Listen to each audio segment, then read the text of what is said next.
আসসালামু আলাইকুম। এটা থাইল্যান্ডে আমাদের দ্বিতীয় দিন। চেংমাই মেরিন ডিস্ট্রিক্টের রাইদই চাং মোচাম রিসর্টে ছিলাম আমরা, এই 6 নাম্বার রুমটাতে। তো আমরা সকালবেলা আনুমানিক 11টা সাড়ে 11টার দিকে বের হই এখানে আশেপাশে মুরগি দেখতে পাই, একদম আমাদের দেশি মুরগি যেটা।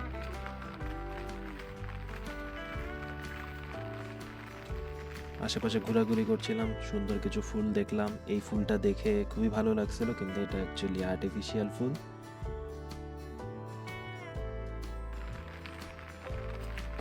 আমরা আছি এই পাহাড়ের উপর, এটা একদম সাজেকের মতোই এবং এখানে অনেক পর্যটক আসে। কিন্তু আমরা যে সময় ছিলাম ওই সময় বৃষ্টি আর বেশি ঠান্ডা পড়ার কারণে পুরো থাইল্যান্ডে কোথাও ঠান্ডা ছিল না, কিন্তু এখানে খুবই ঠান্ডা ছিল, যার কারণে পর্যটক একটু কম ছিল। এই যে দূরে দেখা যাচ্ছে এগুলো সব এক একটা তাঁবু। আমরা এখন এরকম একটা তাঁবুতেই আছি। এই রিসর্টটা এক এক সময় এক এক রকম সুন্দর লাগে। যেমন আমাদের এই সময় বৃষ্টি পড়তেছিল, তো আমাদের কাছে একরকম সুন্দর লেগেছে। আশেপাশে মেঘে ঢাকা, যেহেতু বৃষ্টি পড়ছে অলরেডি, আপনারা তো আওয়াজ শুনতেই পাচ্ছেন। বৃষ্টির কারণে আমরা আশেপাশে ঘুরে দেখারই সিদ্ধান্ত নিই এদিন। প্রত্যেকটা রুমের সাথে এরকম চাঁদের মতো করে একটা বসার জায়গা আছে, যেখানে ভালো ছবি তোলা যায়। আমরাও ছবি তুলেছি, বৃষ্টির কারণে খুব একটা এত পারি নাই। যাওয়ার পথে একটা টক ফল গাছ দেখলাম, গ্রামে ছোটবেলায় অনেক দেখেছি এগুলো। হেঁটে হেঁটে আমরা যেই পাহাড়ের পথ বেয়ে নেমেছি সেই পথ বেয়ে আবার উপরে উঠছিলাম।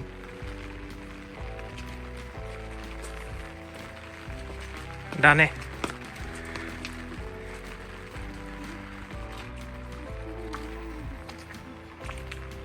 এই হলো সেই গাড়িটা যেটা দিয়ে তারা আমাদেরকে উপর থেকে নামিয়ে এনেছিল।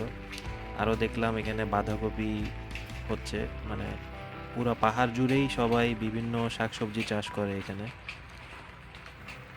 আমাদের দেশেও এমন আছে, তবে এখানে দেখে ভালোই লেগেছে। আমি বাঁধাকপি চাষ হতে আগে কখনো দেখিনি, তো এখানে দেখে ভালোই লাগলো।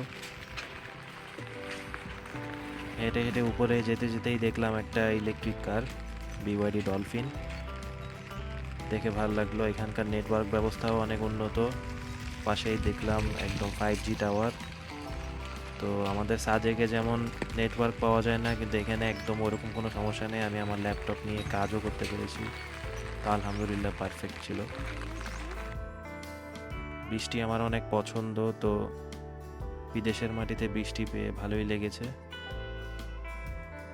ওয়েদারটা অনেক সুন্দর, লাভলি। হাঁটছিলাম আর চারপাশ দেখছিলাম আমরা। আমাদের প্ল্যানই ছিল এটা, যে আজকের দিন আমরা আশেপাশে ছাতা নিয়ে ঘুরে বেড়াবো।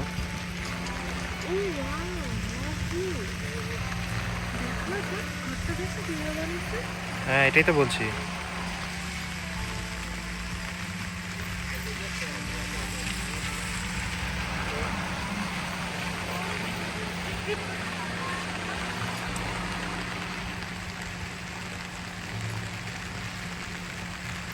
আশেপাশের মনোরম দৃশ্য দেখছিলাম আর হাঁটাহাঁটি করছিলাম। এই দৃশ্যটা দেখলাম, কুকুরগুলো সোফায় শুয়ে আছে, দেখে ভালোই লেগেছে। প্রথম বাংলাদেশ থেকে যাওয়ার পর একটু খারাপ লাগছিল, অন্য এলাকা তো এরকম কুকুর মুরগি এগুলো দেখে খুব ভালোই লাগছিল, মনে হচ্ছিল কি নিজের দেশে আছি। আগের পর্বতে আমি আমাদের রুমটাও দেখিয়েছিলাম। আশেপাশে ঘুরতে ঘুরতে আমরা হঠাৎ গাড়ি দেখলে একটু সতর্কই হয়ে যাচ্ছিলাম যে আমাদেরকে না আবার পানি দিয়ে ভিজায় চলে যায়, কিন্তু এখানে এমন হয়নি আলহামদুলিল্লাহ। এখানকার মানুষজন হয়তো একটু সতর্ক থাকে, অথবা আমরা পর্যটক বলে যথেষ্ট সম্মানই দিয়েছে। চারপাশ ঘোরাঘুরি করে এরপর আমরা খাবারের খোঁজে চলে গেলাম।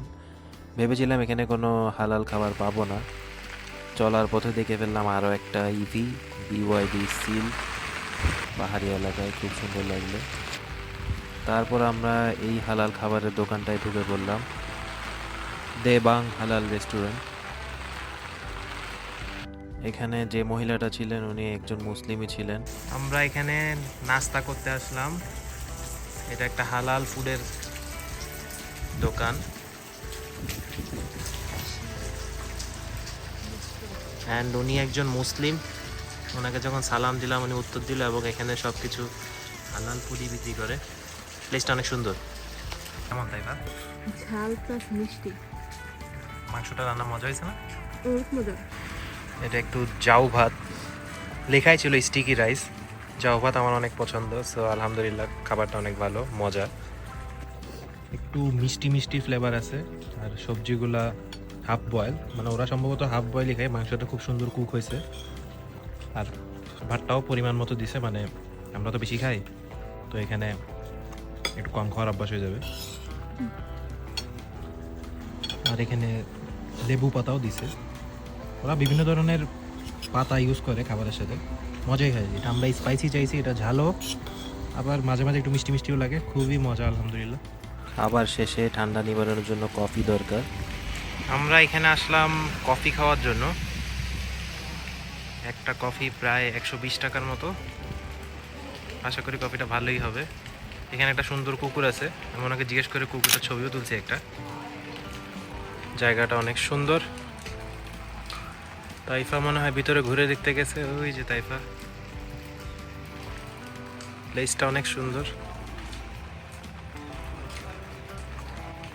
আমরা এখানে বসে এখন কফিটা এনজয় করছি। এটা এই দোকানটা থেকেই কফিটা নিয়েছিলাম। এইখানের সিটে বসেই আমরা এনজয় করছি। দুধ চিনি ছাড়া কফি খেয়ে বের হয়ে পড়লাম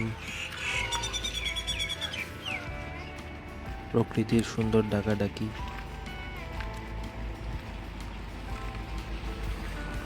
এইখানটায় আলু ভাজছিল, মিষ্টি আলু।